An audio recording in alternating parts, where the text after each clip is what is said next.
We left our boondocking spot there in Prescott National Forest and headed west towards the Hoover Dam. And a few miles down the road, we come across a traffic circle that had a statue in the middle of it. And Vicky had me slow down so she could get a picture. And here's the picture she took. Anyhow, as we continued down the road, we went mile after mile of virtually nothing. But here we did come across a sign, and we saw a bunch of them there in 2021 for former President Trump.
We had a reservation at Canyon Trails RV Park for a site, and it was a real nice park. The next morning we got up and we headed for the Hoover Dam, and you can see several of the approaches to the dam.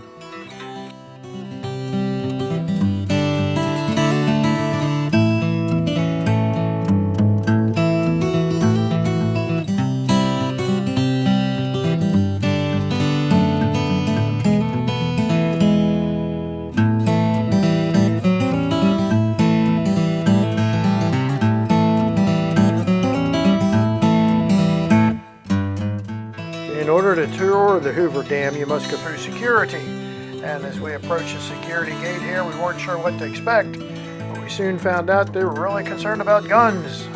Take a listen as I go through security. Good morning, sir. Don't need your ID, but I appreciate it. Oh. Any guns in your vehicle? No, sir. All right, we gotta look in that another truck over there. Yes. Absolutely. I want to keep the dam there too.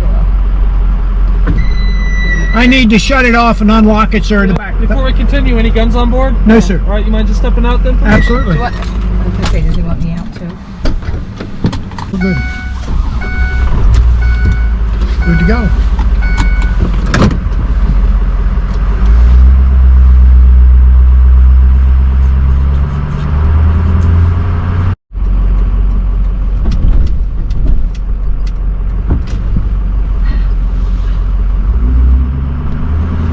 I think that might be a museum too. I'm not sure. Height limit 13 feet. Yeah, we're under 13. It's not under 13. He's had money ready. I should say. All right, I've got.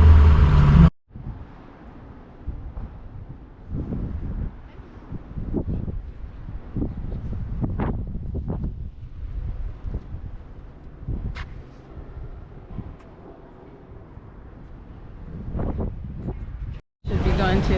All right, we're here at Hoover Dam. Vicki and I, and of course Sophie, and we're going to walk across the dam and take a look at this amazing structure. A little cloudy today, but not a bad day to visit the dam. I'm sure it's a whole lot better than the summertime when it's 100. So, anyhow. The Hoover Dam project was first dedicated, it's starting in 1930 by President Calvin Coolidge, and in 1935 President Roosevelt dedicated the completed dam, and it has approximately 6.6 million tons of concrete in it, which is enough to pave a road from San Francisco to New York City, and it is approximately 726 feet over the canyon floor. Hoover Dam generates enough electricity for 1.3 million people, or about 4 billion kilowatt hours of hydroelectric power each year for Arizona, Nevada, and California. The power plant for Hoover Dam is pictured here is at the base of the dam, and Colorado River flows out of it. It's a very impressive structure and worth the trip to go see. If you like this video, I appreciate if you give me a big thumbs up. While you're there, hit the subscribe button and also the notification bell. That way you'll be notified when our next video comes up. Please leave a comment down below. Till the next time.